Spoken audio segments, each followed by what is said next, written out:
Good morning, friends, and welcome to another edition of Crime Time with DutyRon. This is breaking news coverage of the mass shooting in Lewiston, Maine. It happened at 6:57 Wednesday, 6:57, inside a bowling alley where there were children. We're going to bring you the press conference live here, so if you could just grin and bear with me. I'm at an undisclosed location, but I wanted to bring this to you because we're going to hopefully be receiving some updates from the mayor, the police commissioner, and various other executives from the state of Maine. I think the governor is supposed to speak. So hopefully we'll get more than what we got last night. And I'm going to bring it live to you guys here on Crime Time with DutyRon. So this is local coverage. And I'll just play some so you guys can hear. Again, the numbers have changed. It was 22 shot and killed in a combination in between the two locations. Now they're saying 16 with up to 50 people injured. Information is right now, it's tentative. It's, subject to change, but they have several areas of interest. Of course, the shooter, Robert Card, 40 years old, a reservist, a firearms instructor, comes from Bowdoin, Maine, and they have a shelter in place for Lisbon, Lewiston, and Bowdoin, and some other areas. So a scary situation. Let's take a listen. What this is amounting to, if they're just following on another lead, we'll certainly be able to bring you the latest here. But again, right now we're in Monmouth, about 20 minutes or so from the scene of both of those shootings in downtown Lewiston. We'll be able to bring you the latest on air and online as we are learning it. And any developments we're seeing from the scene here in Monmouth, we'll be bringing your way. But now I'll send it back to you, Lee. It's funny when you're starving for knowledge like we are, and you see Sean now in Monmouth, a new town. We haven't talked about Monmouth all night, with a police presence behind him with choppers overhead. You say, okay, maybe they're onto something. So could be nothing, could be something. But this is where we're at. We don't have anything, so we're grasping at whatever happens to be out there. Well, one thing's for sure that we are hearing from our reporters out in the field is that police are moving around. They are actively moving around. There are a lot of them in the areas that we have been pinging throughout the night and throughout the morning here. And so I don't know if that brings any sense of comfort or not. I know probably if you're in that immediate zone, it may or it may not. But we, by all appearances, they're hot on the trail, I guess, is the best way to put it. And in fairness, this happened after dark last night, searching for someone in the dark in Lewiston, Lisbon, Monmouth, all the wooded areas, right, with water. Where you can't see. Not ideal. So from sunrise, the activity has picked up from where Sam Wilson was in Lisbon, and certainly where Sean Stackhouse has been. And we did hear earlier this morning, we had Sheriff Kevin Joyce from the Cumberland County Sheriff's Department on the phone talking about how it is pretty much a statewide all hands on deck situation for law enforcement here in Maine. Organizations outside the immediate zone of where all of this is happening, not only offering support to those who are, in the zone, but also, bringing in extra to make sure that their communities are safe as well. Sorry, I had to do that. We're hearing scheduled about 30 seconds until the press conference is going to start. We have an eye on the monitor over there. Obviously, we will keep you updated when they get to the podium and officials begin to speak, because this is what we've all been waiting for hours and hours now, and we'll see what they have to say. Yeah, and while we've been doing this countdown, we have been promised that.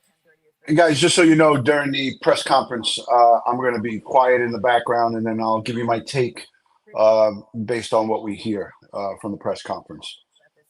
Within a reasonable period of time. I'm quite certain that we are not on their timeline. We are on their timeline. Right. They're not on our timeline. So it's like, got to go at 10:30. So we're all over it. We'll keep you updated. And we mentioned Don Kerrigan is there at Lewiston City Hall where this is happening. Can we take a shot of the podium just to kind of give viewers an idea of what it's going to look like once people approach? There you go. So that's the room with everybody standing around and waiting.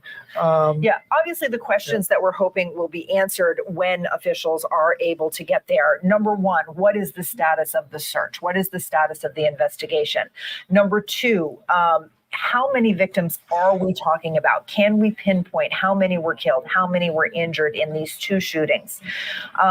Number three, possibly the status of those who were injured. How badly were they injured? How were they injured? Because at first we were hearing that not all of them were injured by the gunshots, but some may also have been hurt in the chaos that ensued for people to get out of harm's way. So we're hoping to hear from that.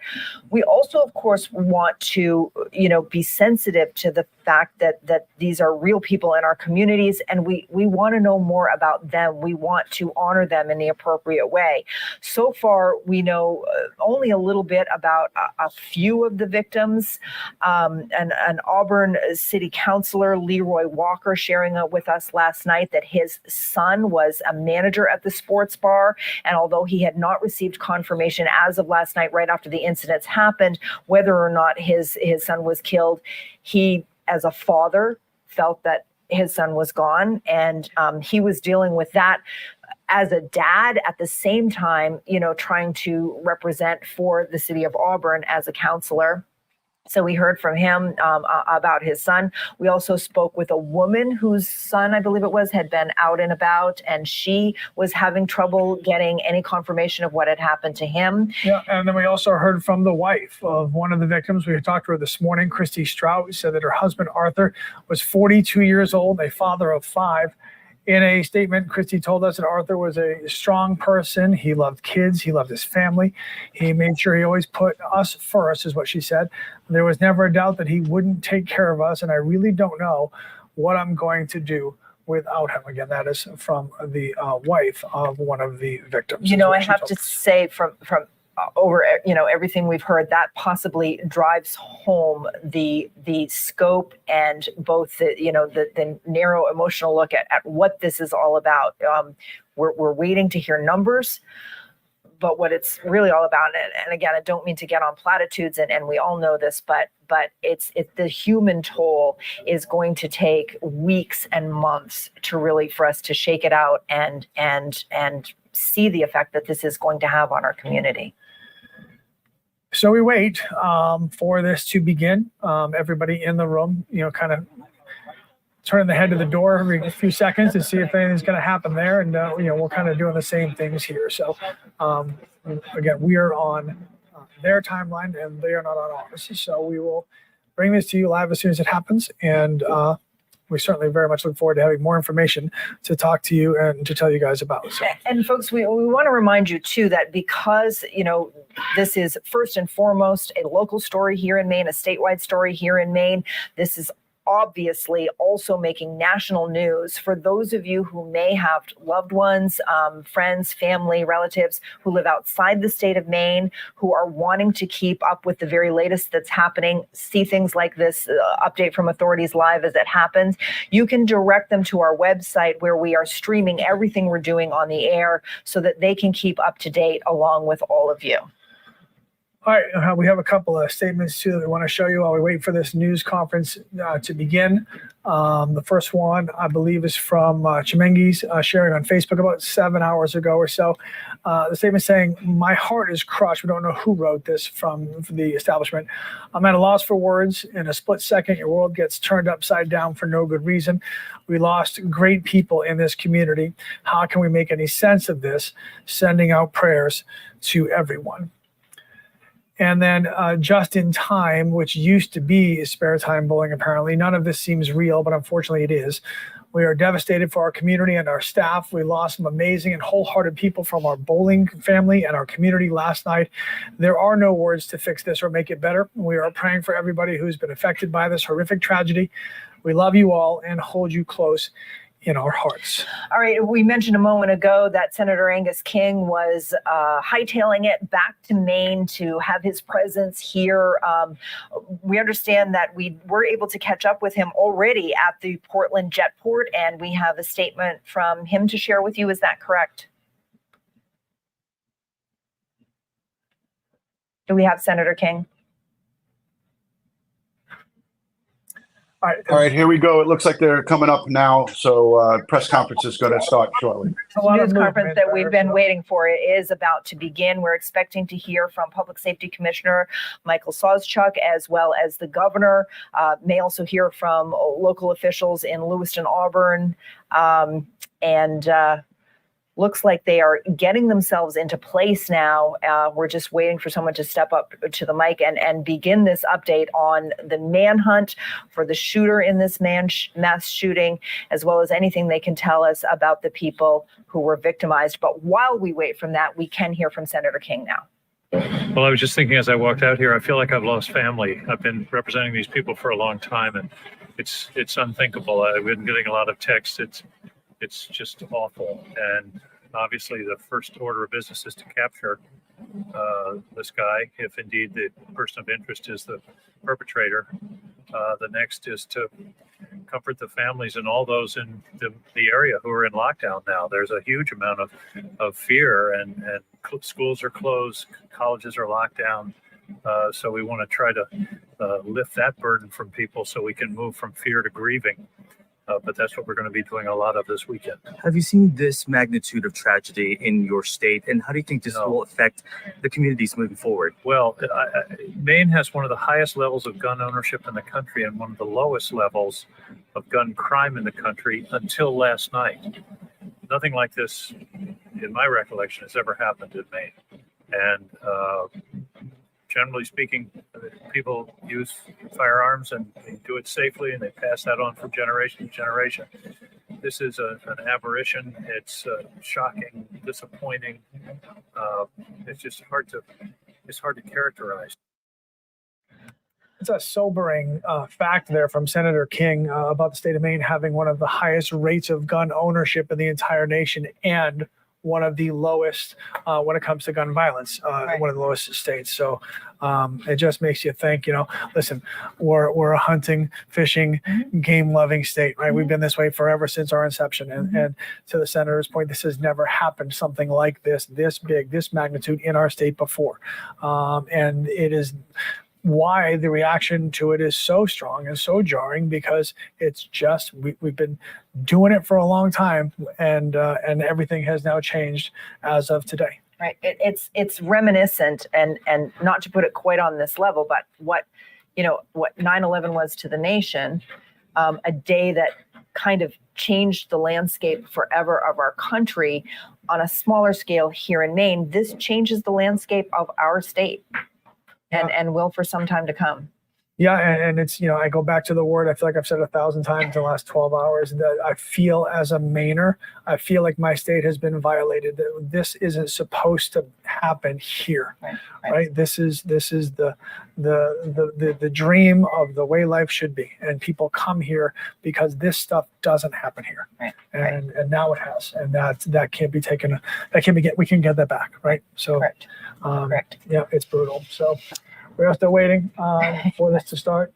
In case you're wondering, there is a live look at Lewiston City Hall as everybody is gathered and they're ready. And whenever the participants are ready, then we will hear from them as well. Hopefully some information that is helpful in some way to all of us as we just wait to learn more.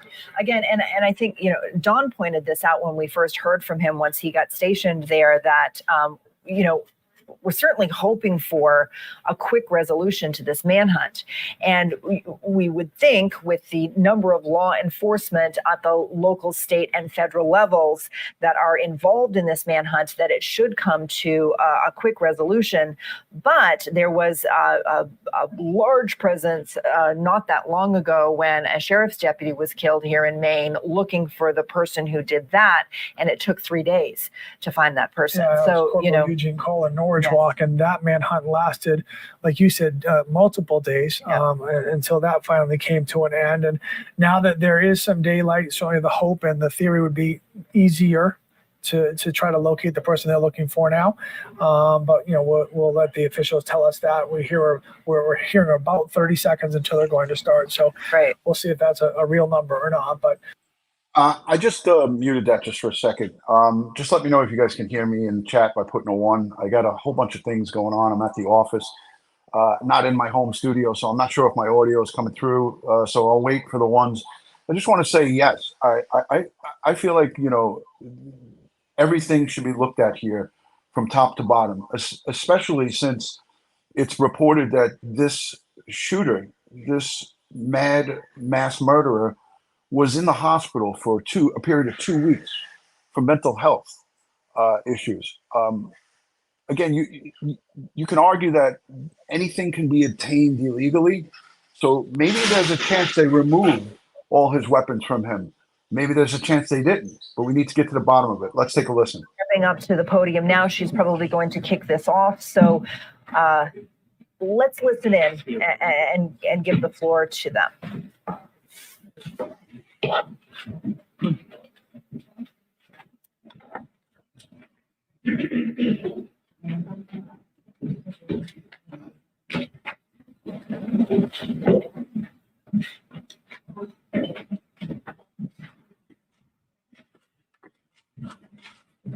Y'all in? Yeah. Thank you for being here. As you may notice, my voice is a little hoarse after working through the night. As you all know, last night, locals, county, state, and federal law enforcement officers from around the state of Maine responded to reports of an active shooter at several locations in Lewiston, including Spare Time Recreation and Schmangy's Bar and Grill. These law enforcement officers, in the face of danger, responded swiftly, selflessly, and with great bravery. Bravery that they continue to demonstrate today as they search tirelessly for a person of interest in connection with last night's event. On behalf of all Maine people, I express my deep gratitude for your response and for your continued service. I also do so for Maine's hospitals and other medical emergency responders. I'm profoundly saddened to stand before you today to report that 18 people lost their lives and 13 people injured in last night's attacks. In memory of those we lost and in honor of those who were injured, President Biden and I have ordered all U.S. flags and state of Maine flags to be lowered to half-staff immediately for the next 5 days. Maine State Police have issued a shelter-in-place order for Lewiston, Lisbon, and Bowdoin as the manhunt for that person of interest, Robert Card of Bowdoin, continues.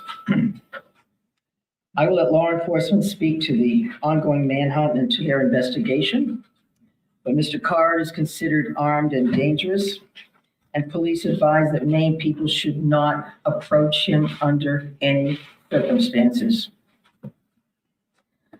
I continue to strongly urge Maine people to follow the direction of state and local law enforcement amid this ever-changing situation. Please, if you see anything suspicious, please call 911. There are still many things we don't yet know about these attacks, but the full weight of my administration is behind law enforcement's efforts to capture the person of interest, Robert Card, to hold whoever is responsible for this atrocity accountable under the full force of state and federal law, and to seek full justice for the victims and their families. We cannot and we will not rest in this endeavor. My administration is coordinating closely with local, regional, and federal officials to respond to this shooting. I have spoken twice with President Biden.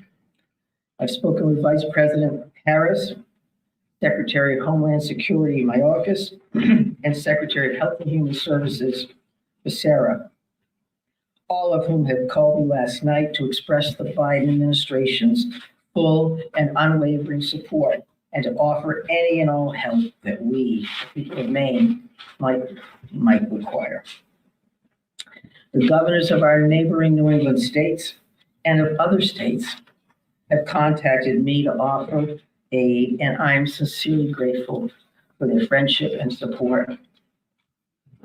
We've been in touch with every member of the Maine congressional delegation, all of whom have offered their full support, for which I am also grateful. I also spoke with Mayor Carl Chalene and Auburn Mayor, Jason Levesque last night to reiterate that we are standing by them and that we are ready to provide any help people in these communities need, and to deploy all available state resources, including grief counselors and other mental health services. We need to help our communities heal. If you or a person you love needs someone to talk to during this difficult time, please call or text 988 for free and confidential counseling. 988. Look, Lewiston is a special place. It's a close-knit community with a long history of hard work, of persistence, of faith, of opening its big heart to people everywhere. Lewiston is where I worked for years. It's where I met and married my husband and where our girls went to school. I love this place just as I love our whole state with my entire heart.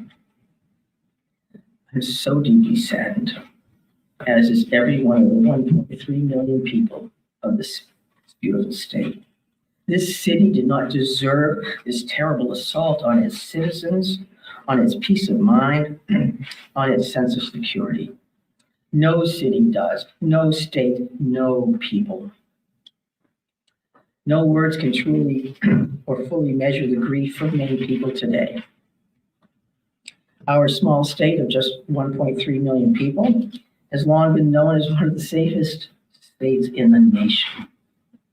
This attack strikes at the very heart of who we are and the values we hold dear for this precious place we call home.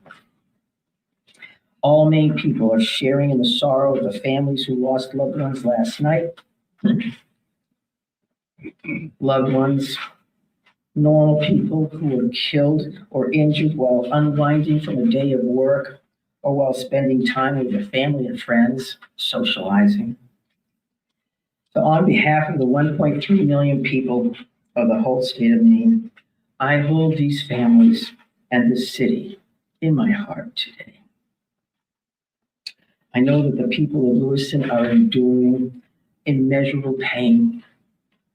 I wish I could take that pain off your hearts, off your shoulders, but I promise you this, we will all help you carry that grief. I ask many people to join me in offering our comfort to the families and friends who have lost someone, and in offering our prayers for swift recovery for those who are healing in Maine's hospitals today. This is a dark day for Maine. I know it's hard for us to think about healing when our hearts are broken, but I want every person in Maine to know that we will heal together. We are strong, we are resilient, we are a very caring people. In the days and weeks ahead, we will need to lean on those qualities more than ever before. As we move forward, struggling as we may, let us wrap our arms around one another, offer comfort and solace and love. I know the Maine State Police will continue to release information to the public as we confirm it, and information about any steps that the public might take to support the people of Lewiston at this time. May God bless the people of Lewiston and bless the memories of those we've lost. Thank you. I'm going to turn it over to Commissioner Sasha. Thank you very much, Governor. We certainly appreciate your support. The city of Lewiston does, the state of Maine, and certainly our first responders. We feel that love every day. And thank you very much for that. I would also say that we want to say thank you to a really large number of other elected officials across our state, whether that's the federal delegation, local elected officials, and many others that are part of organizations or law enforcement agencies that truly wanted to join us today at this particular press event and wanted to speak on behalf of their communities. And as the governor had mentioned, and everybody else will reiterate, our reality for today is that this suspect is still at large. And we want to provide community support for the victims, for the families, and the communities across the state. But we also have an incredibly strong laser-like focus on bringing this suspect into custody and ultimately to justice. So because of that mission for this particular event and today's activities, we're keeping the list of speakers and the agenda pretty tight.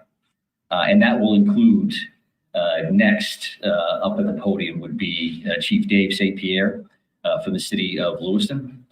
And some other members of his command staff are present.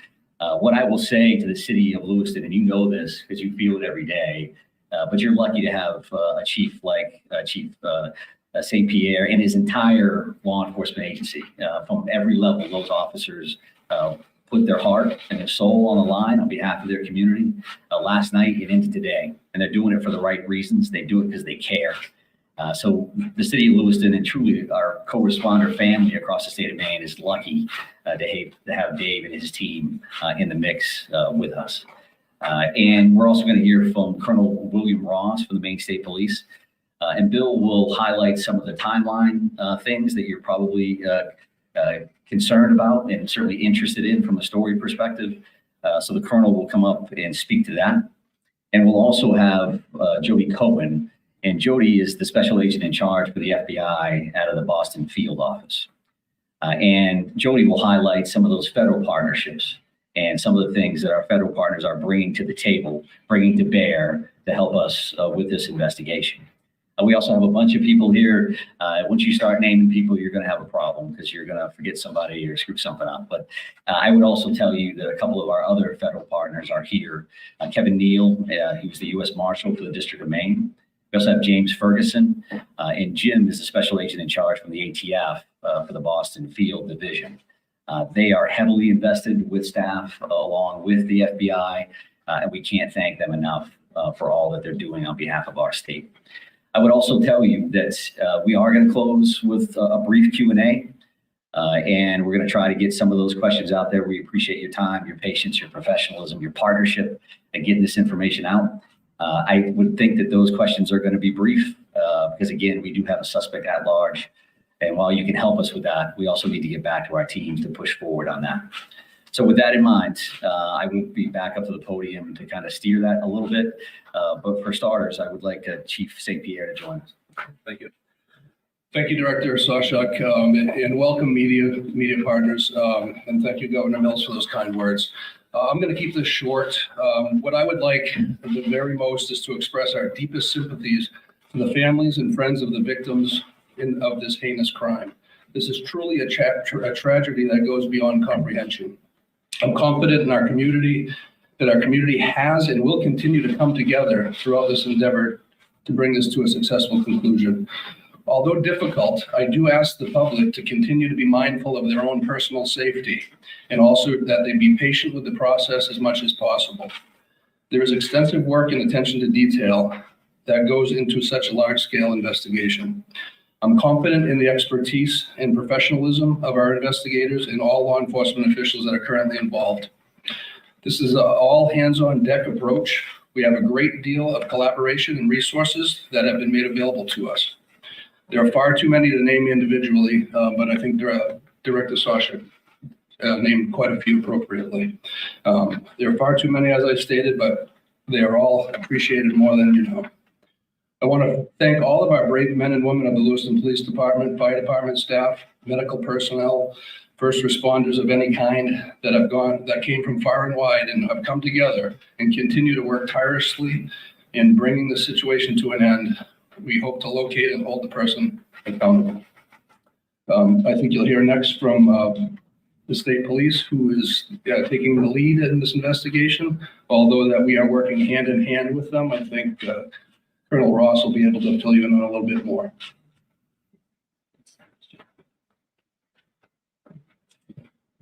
Thank you, Chief. First and foremost, this is an ongoing homicide investigation and search for the person that is responsible for it. We're in the early stages of this investigation. And I just want to let you know we will have updates. We'll be putting some type of a schedule out later on. But again, early stages of a homicide investigation, we want to be careful that we're doing things correctly. We don't want to get ahead of ourselves. I'm going to give you a bit of a timeline here to kind of fill in some of the blanks and give you some of the facts as we know them right now. A lot of this information will then be transferred to the Attorney General's office, as they will be the lead prosecutor, again, in any homicide investigation. Last night, October 25th at approximately 6:56 p.m., the Auburn Communications Center received a 911 call of a male shooting in Just in Time, or the Spare Time Recreation Center in the town of Lewiston, located at 24 Mollison Way in Lewiston. Shortly after that, at about 7:08 p.m., the Communications Center received multiple 911 calls about an active shooter inside of a Schmenge's Billiards at 553 Lincoln Street in the town of Lewiston. A large law enforcement response from multiple surrounding agencies assisted the Lewiston Police Department in trying to identify who this individual was and what was happening. As you can imagine, this was a very fast-paced, fast-moving, very fluid scene, very dangerous scene that these guys and girls were going into. 18 people are now deceased at this time. The victims at the Just in Time establishment, 7 people are deceased there, 1 female and 6 males, all from an apparent gunshot wound. Victims at the Schmegley's Billiards, 8 are deceased. 7 males inside the establishment, 1 male outside of the establishment. Again, also apparent gunshot wounds. Multiple people were transferred to area hospitals, Central Maine Medical Center, St. Mary's, and Maine Medical Center. 3 people that were transferred to those hospitals are deceased, for a total of 18 people deceased at this time. The investigation into the person responsible for this identified a vehicle located at the Przebscott boat landing in Lisbon. That person, through the registration of that vehicle, was identified, as has been stated earlier, as a Robert Card, born in 1983. Several of the deceased have been identified, and their families, next of kin, have been notified. Approximately 8 people at this point have been identified. 10 people, 10 of these victims still need to be identified at this time. Currently, there is an arrest warrant for 8 counts of murder for Mr. Card. And the reason it's 8 counts because 10 people have not yet been identified. As those people are identified, the counts will probably go to the total of 18. He should be considered armed and dangerous. Based on our investigation, we believe this is someone that should not be approached. This is someone that should be, if you come into any contact with this individual or someone that you think looks like this individual, you were to call 911, and I'll provide some tip line numbers at the conclusion of my briefing. Lewiston Police Department, federal, state, county, and other local municipalities are involved in a coordinated search at this moment for this individual. So the ongoing investigation and there's a search to apprehend this person both happen simultaneously. I can't stress this enough. This is an ongoing investigation in the early stages. More information will come out in conjunction with the Attorney General's office as the lead prosecutor. We can't share all of our information right now, and I'm sure you understand that. I'm going to give out 2 numbers that go to a tip line. 911 is also appropriate for this, but if anyone can call these two numbers, this would go to the state police tip line. Area code 207-213-9526, 207-509-9002. And we'll be sending something out later that has that information in it if you weren't able to grab that now. Again, this is a very fluid situation. We have a lot of resources, as Chief St. Pierre had mentioned earlier, that are on the ground in a coordinated effort to apprehend this individual. We've notified the Department of Education, and they have determined what they're going to do with the schools. A lot of schools, area schools, were shut down today based on our conversation with them. Again, as more information comes in, we'll be providing it to you. Thank you for your time. This is a very difficult time for, I think, the community of Lewiston, difficult time for obviously the victims' families. And it's a tough time for law enforcement. It was a rough night last night. But we're committed to bringing, whoever's responsible this to justice. And again, we are currently looking for Mr. Card right now, someone that we'd like to apprehend. Thank you. Thank you, Colonel. And FBI Special Agent in Charge, Colin, if you could join me, please.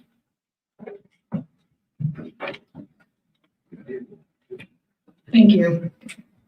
My name is Jody Cohen. I'm the Special Agent in charge of FBI Boston Division, which covers the state of Maine. Our hearts go out to everyone who was impacted as a result of this senseless violence. The FBI is working hand in hand with our law enforcement partners. Our evidence response team is here processing these very extensive scenes. We are providing investigative and tactical support, as well as our victim specialists are working with those affected by this tragedy. As this very active investigations continues to unfold, we're asking the public to stay vigilant and come forward with any information that you might have that you feel is helpful to our investigators. My pledge is that the FBI will carry out this investigative case with rigor. We will work day and night alongside our law enforcement partners to get the answers to the questions this community deserves. We thank the public for your continued cooperation and patience as we continue to work this very active investigation. Thank you.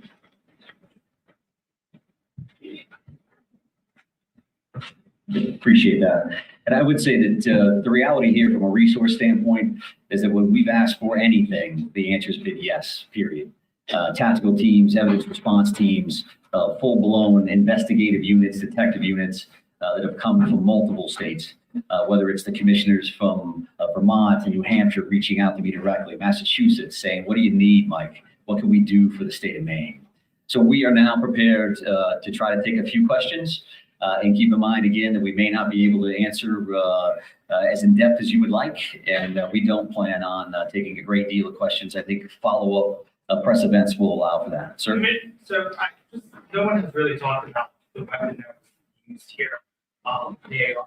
It's about someone can talk about that. But the other thing here is there are reports that this individual had mental health issues that made threats to shoot up the National Guard. So clearly there were some signs here that he was on someone's radar. The question becomes, why was he in possession of this weapon? And certainly, why wasn't he stopped sooner? Yeah, I think those are all valid questions, and certainly questions that we are looking into now, but not questions that we can answer today. Considering that this occurred last night, there's still an active search for the suspect in question. So I can appreciate those questions, but not something we're going to be able to answer right now. Something that you're investigating. It is certainly one of those things that we want to follow up on, all aspects of that. Go ahead, right here. Yes. Can you give us a sense of the ages of who has died, how many are under 18 and how many are over 18? I'm not sure we have that information with us today. We wanted to break it down by gender because that's something we had readily available. We did not break this down into age ranges at all. So what can you tell us? What can you tell us about the background of the suspect in this case, or I should say the person of interest, because I noticed the language is very clear. It's like person of interest, not suspect. So why use that terminology? And what can you tell us about his background? Yeah, I think we used person of interest last night for half of the room that was here for that press event. As the Colonel had mentioned, there is now arrest warrants for murder for this particular individual, Mr. Card.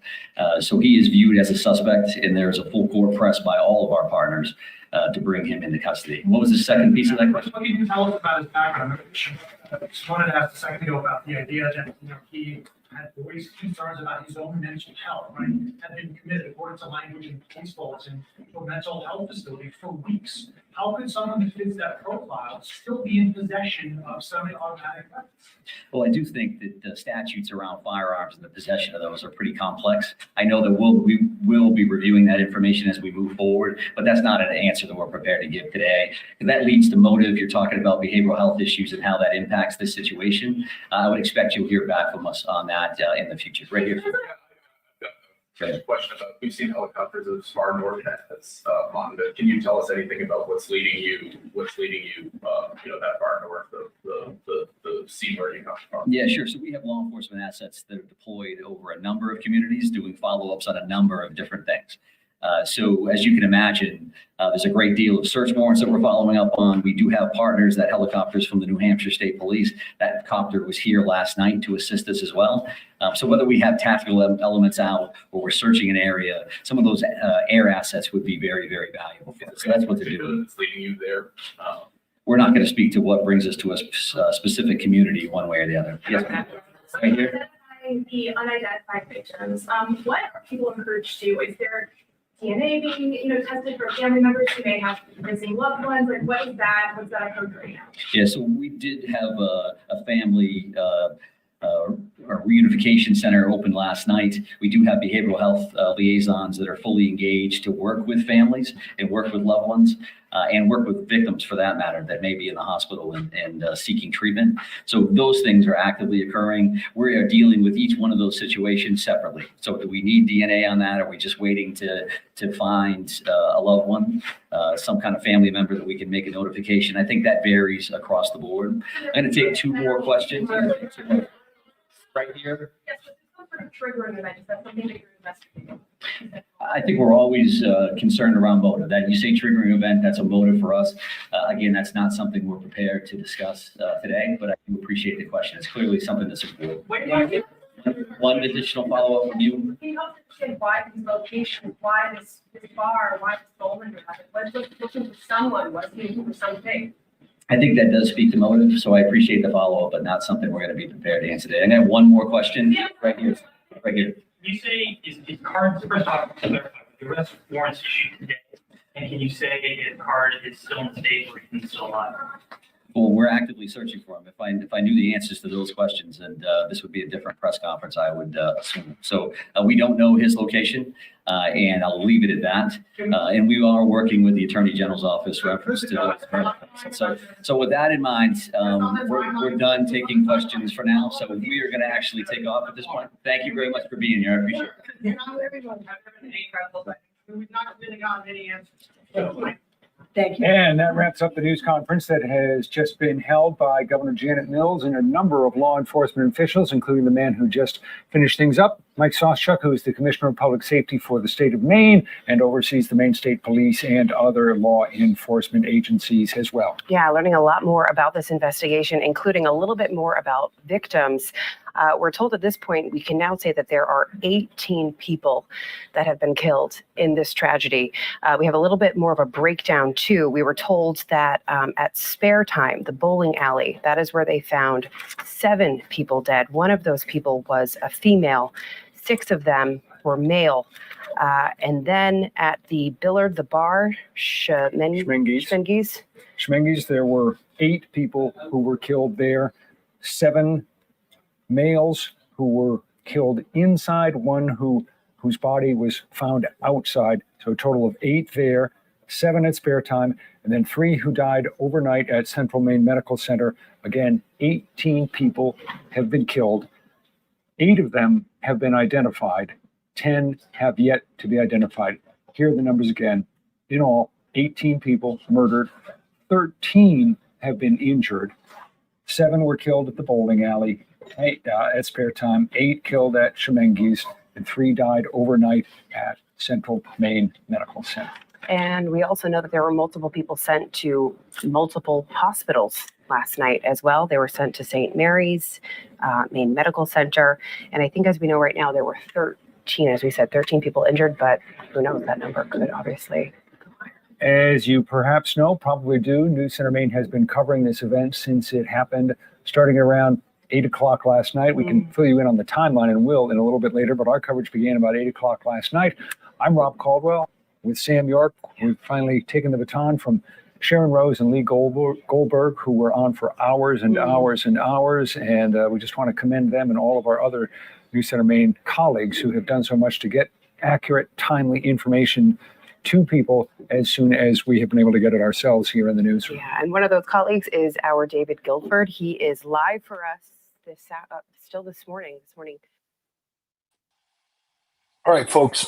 So I wanted to, I'm going to let this play in the background just in case anything else comes up. I have the volume down. Just let me know if you can hear me. Again, I spelled out his name wrong, and I apologize for that. My spell check changed it from Robert to Richard, and I actually even tweeted it. So I got to go over to X and correct that. That's the woes of technology. Maybe it picked up that I was tweeting earlier about Richard Allen. I don't know, but at the end of the day, thank you for correcting. We didn't get much from that press conference. We obviously got a lot of extra information about victims, no names, obviously, because they're waiting to make identification, but it's all about liability. And that's what they're doing here. But essentially, we were able to hear from the state police, and it sounds like to me the colonel of the state police, William Ross. He seems to be the lead on this, not David St. Pierre, the chief of the Lewiston Police Department. They're all working together along with the FBI. 18 people total. They broke it down to the billiards, 7 males, 1 outside, 10 or so to the hospital and were deceased. 8 people have been positively identified, and then that's why we have 8 felony arrest warrants for murder. Governor Mills was very emotional, and she seemed to be very, very shaken by this, and rightfully so, right?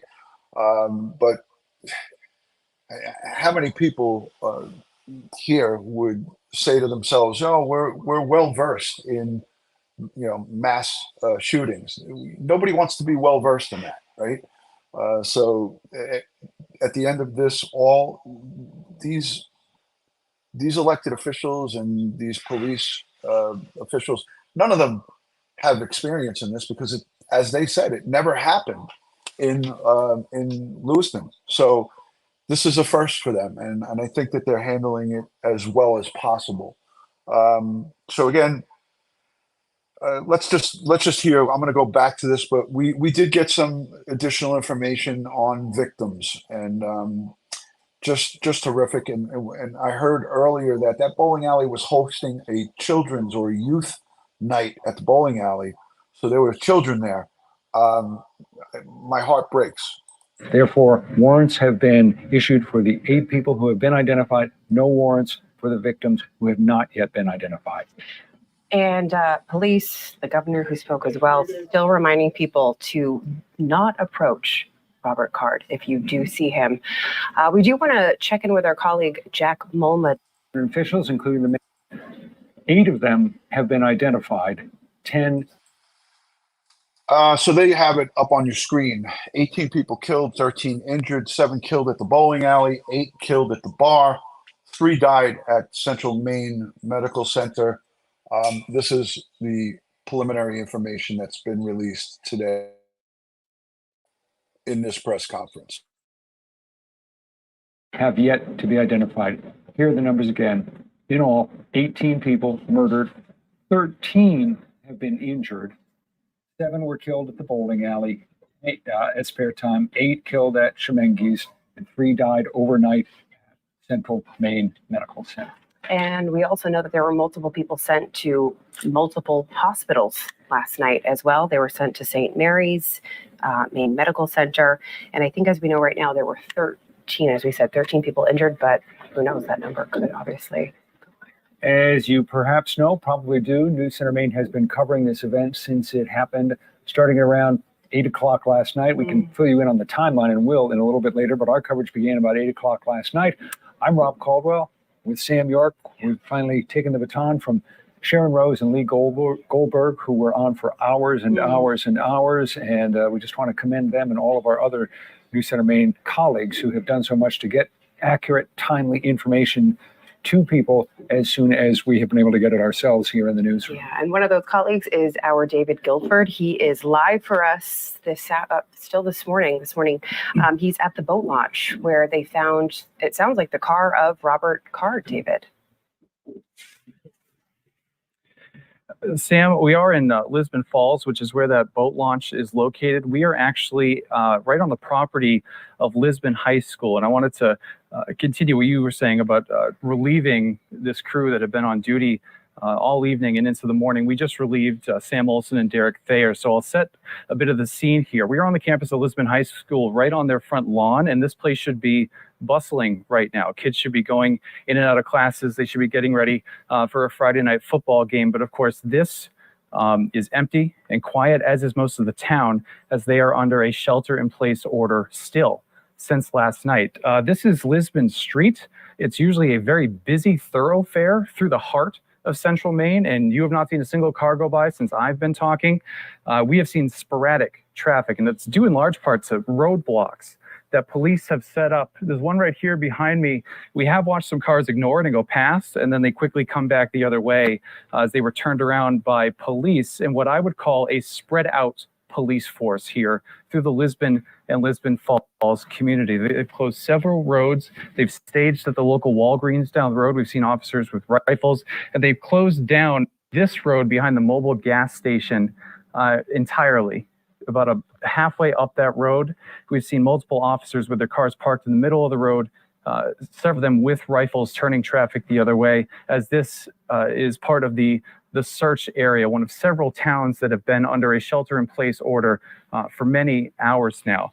I mentioned the mobile gas station. This, by all accounts, is one of the only places that's open in the area due to that shelter-in-place order.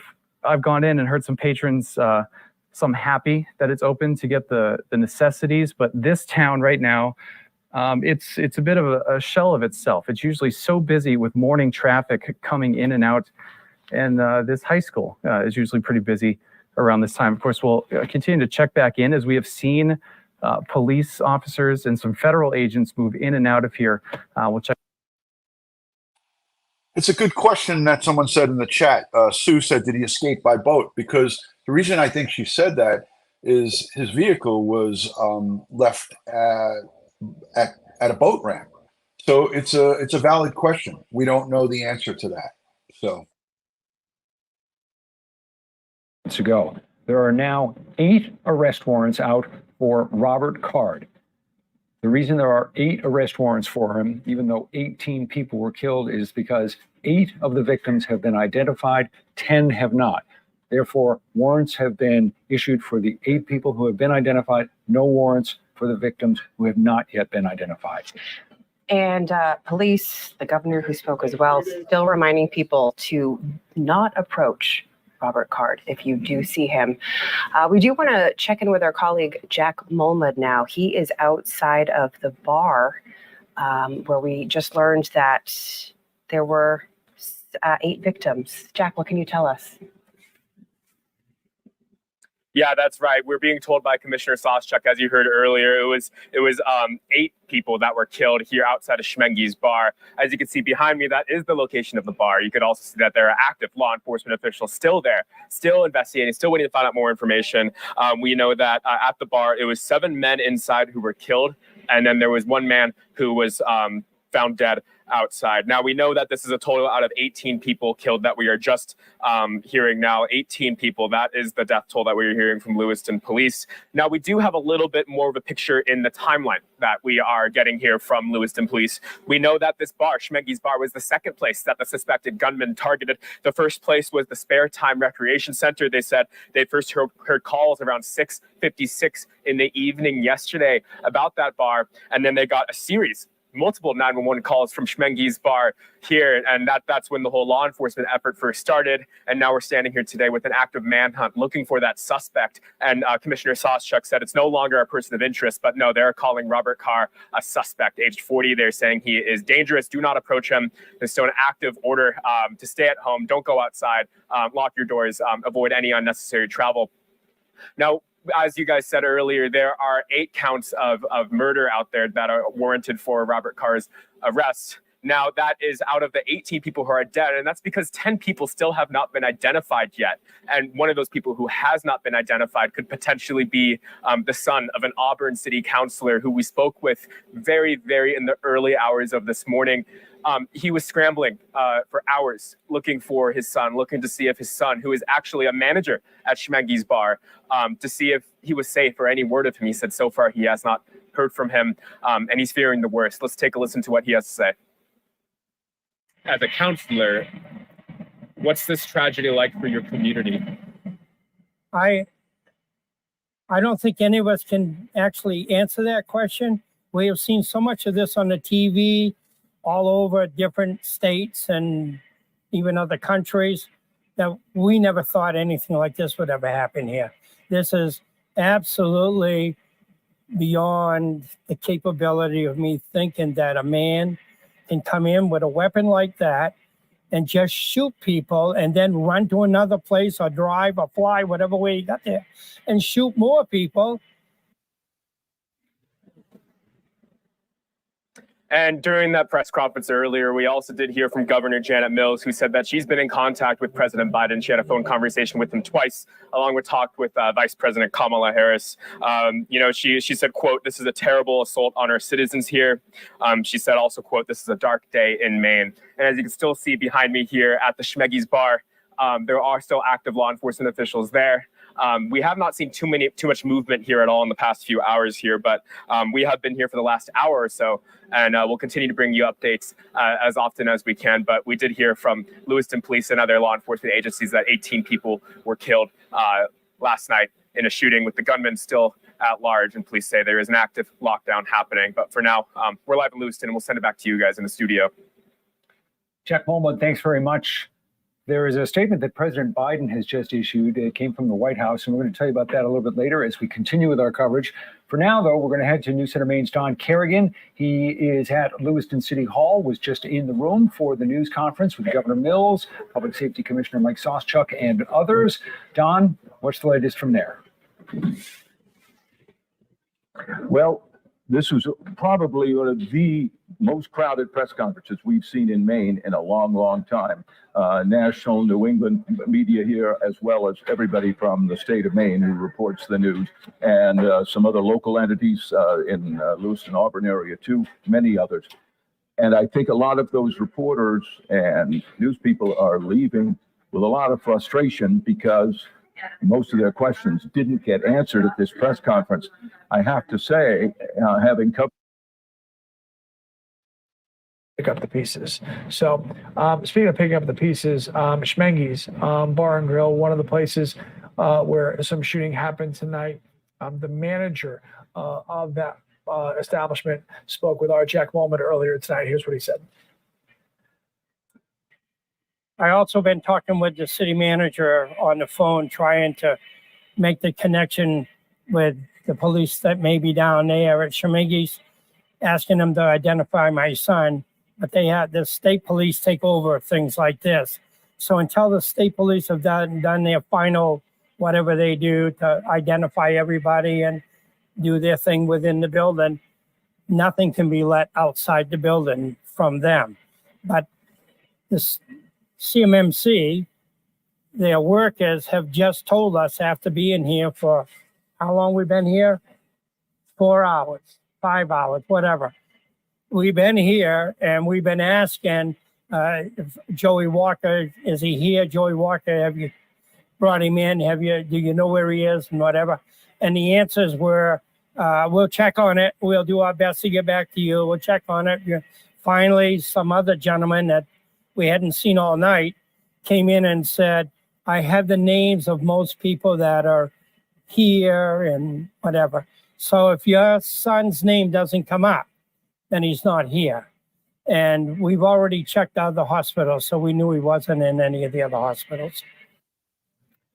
All right, just to be clear on that, I think I misspoke when I was introducing who that was. So that man is a city councilor in Auburn, and his son is the manager of Schmenge's, and he, at the time that we spoke with him there, had not been located yet. So, Interestingly, about an hour ago, the Bar and Grill posted on its Facebook page, with not an attribution to who was writing it, other than just coming from the bar's account. But it says, "My heart is crushed. I'm at a loss for words. In a split second, your world gets turned upside down for no good reason. We lost great people in this community. How can we make any sense of this? Sending out prayers to everyone." I'd imagine that's the sentiment that pretty much everybody in the state is feeling tonight. yeah, I mean, Chris, it's a Wednesday night, right? It was a Wednesday night where kids went bowling, adults went. But in terms of, who he was, who this person, Robert Card, is, Right. just a lot of question marks. Right. And then to have tactical experience on top of everything else, I'm sure that is playing a pretty big role in how law enforcement is able to find this guy, track him down. He's got experience. Yeah, so police are, conducting the investigation on a whole bunch of different levels, but without question, the number one priority right now is to find Robert Card. Obviously, the events that have unfolded since 7 o'clock last night have deeply upset and traumatized a lot of people. And if you need help, NAMI Maine, an agency here in the state, has a helpline for counseling. The number is 1-800-464-5667.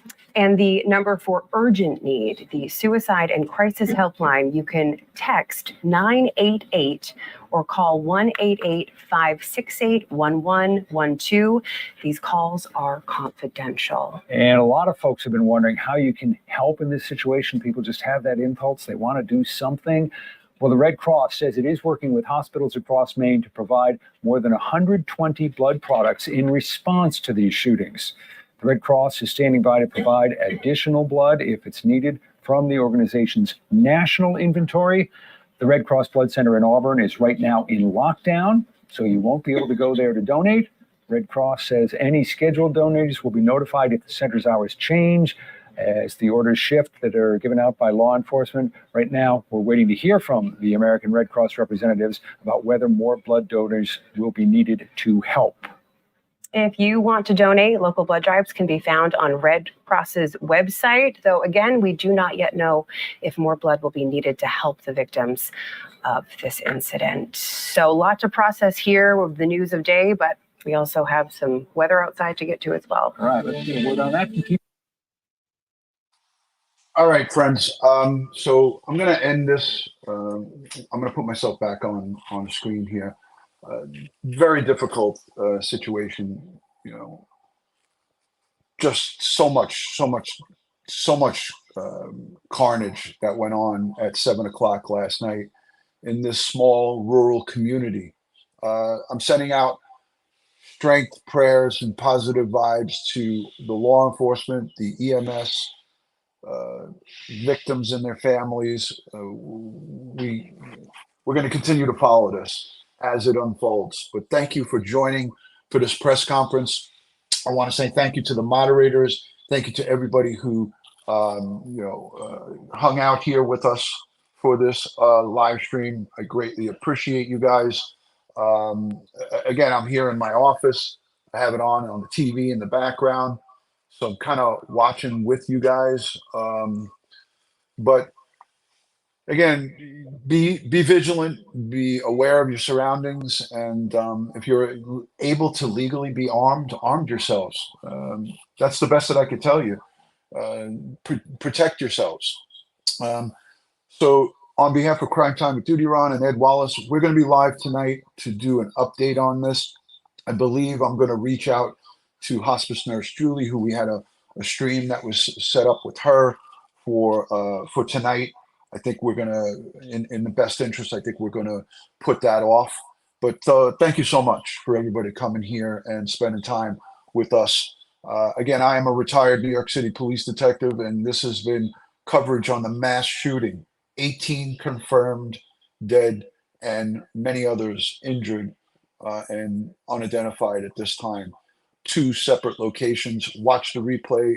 The press conference goes over most of it. I'll see you guys on the next one. Thank you for joining, and stay safe.